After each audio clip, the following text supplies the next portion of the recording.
sekaligus duha di Masjid Haram. Biasanya saya bercanda dengan jemaah-jemaah laki-laki. Ya, kalau yang tidak bawa istrinya saya mengatakan, ayo bujang pergi sholat gitu ya. Kebetulan saya juga tidak sama istri, kemudian kami bercanda-bercanda mencairkan suasana sampai ke masjid.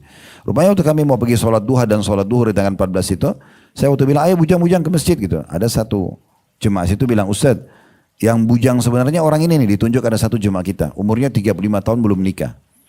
Terus saya tanya, memang antum bujang belum nikah? Dia bilang, iya belum Ustaz. Kenapa belum nikah?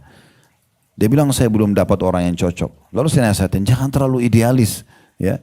Jangan terlalu terpengaruh dengan masalah casing ini. Islam datang mendahulukan agama. Casing oke, ya. Kalau memang kita dapatkan, tapi kalau bertemu antara ketampanan, kecantikan dan rusaknya agama dan akhlak jangan. Ya. Jadi kita harus dahulukan agama sebagai pesan Nabi SAW gitu. Intinya kami sambil jalan, lalu saya tiba-tiba teringat perkataan bapak yang di Mina, di tenda tanggal 8 berapa hari yang lalu. Terus saya bilang sama laki-laki ini, antum mau menikah? Dia bilang iya. Ada masalah kendala enggak dengan orang tua? Dia bilang tidak, ibu saya sudah meninggal, ayah saya juga sudah sepuh hidup sama saya. Kebetulan dia kerjanya juga sudah mapan, laki-laki ini karena umur 35 tahun sudah lumayan mapan. Lalu dia bilang saya tidak ada masalah, keputusan di tangan saya. Terus saya bilang ingat gak ada bapak itu, saya sebut namanya bapak itu. Dia bilang iya, itu ada haji sama istri, katanya sama anaknya. Saya juga tidak pernah lihat anaknya, karena kami sering terpisah antara jemaah laki-laki sama perempuan, terutama di kemah kita buat tenda ada tirai pemisah gitu. Kemudian dia bilang iya saya tahu Ustaz.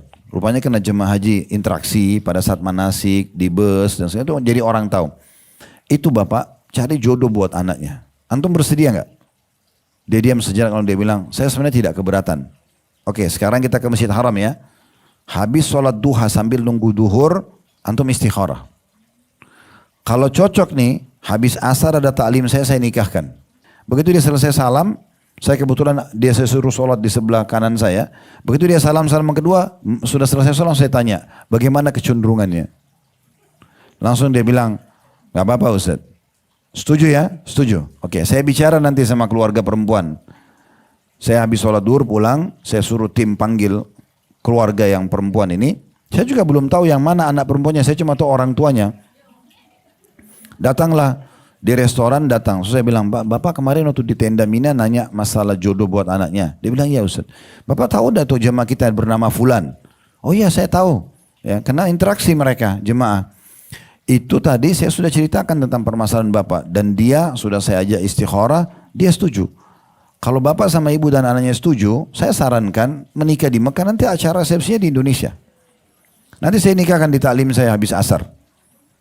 Dia bilang kalau saya nggak keberatan Ustaz. Kebetulan ada istrinya itu, istri juga bilang saya nggak keberatan. Yang penting anaknya setuju. Apalagi ini lagi pelaksanaan ibadah berarti memang baik. Ya, ketemunya di Mekah, lagi ibadah haji segala macam. Tapi kami tidak tahu anaknya. Anak itu belum ada. Saya suruh tim coba cari. Ditelepon sama orang tuanya sampai akhirnya datang anak tersebut. Duduklah dia di meja itu bersama kami rame-rame. Terus saya tanya, saya ceritakan ada begini. Terus tiba-tiba ukhti kita ini menangis. Dia nangis. Saya tanya kenapa? Apa syubhatnya? Apa yang menghalangi anda mau menikah? Dia bilang yang pertama Ustaz, karena saya baru hijrah. Nah saya berharap dapat jodoh juga yang sudah hijrah. Karena saya takut nanti kalau saya dapat jodoh yang tidak hijrah, saya mau pergi taklim nggak boleh. Oke, ada syubhat yang lain nggak? Saya masih bekerja. Ini tadi yang kita mau singgung masalah karir. Saya bekerja. Saya sekarang belum bisa tinggalkan pekerjaan saya, takut dapat suami nanti yang suruh saya berhenti kerja. Tiba-tiba gitu kan. Oke, ada syubhat yang lain, ada masalah lain. Saya bakti sekali sama orang tua saya ini. Saya tidak mau kehilangan mereka. Saya mau momentum itu selalu ada dalam berbakti sama mereka. Saya takut nanti kalau suami saya ini larang saya bakti sama orang tua saya. Apalagi saya faham dalam Islam di kajian-kajian suami harus didahulukan dari orang tua. Ada yang lain nggak? Dia diam. Terus saya bilang begini. Sebenarnya 3 hal tadi yang dijadikan masalah ini, jawabannya ada di calon suaminya. Kenapa nggak nanya?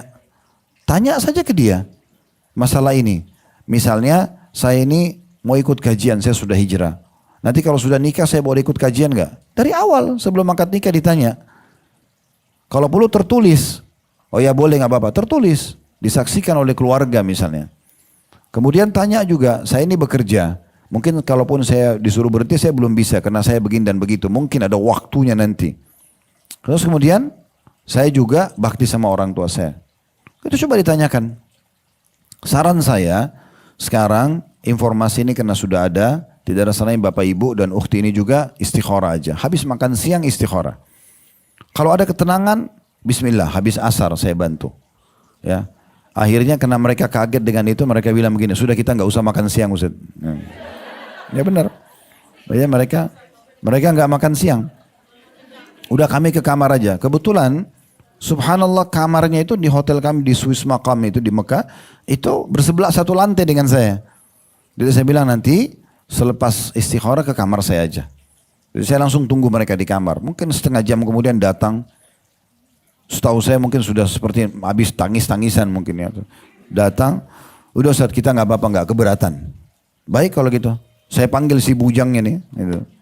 Terus saya telepon cari tahu bujang ini nggak tahu di mana. Ya. Telepon sana terus nggak ketemu. Ternyata dia lagi tidur di kamarnya. Gitu. Kebetulan dia karena ambil kamar kuat berempat, jadi kamarnya agak besar. Teman-temannya semua pada makan.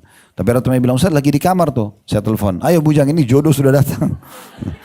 Ayo segera.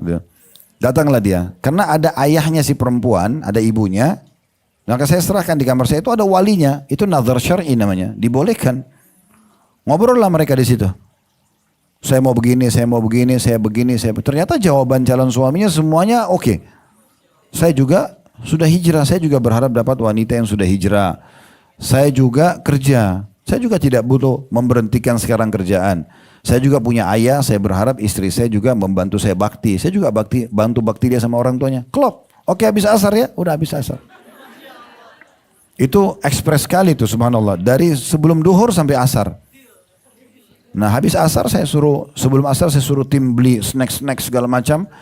Kebetulan kajian di kamarnya si bujang ini karena besar. Kamarnya besar waktu itu.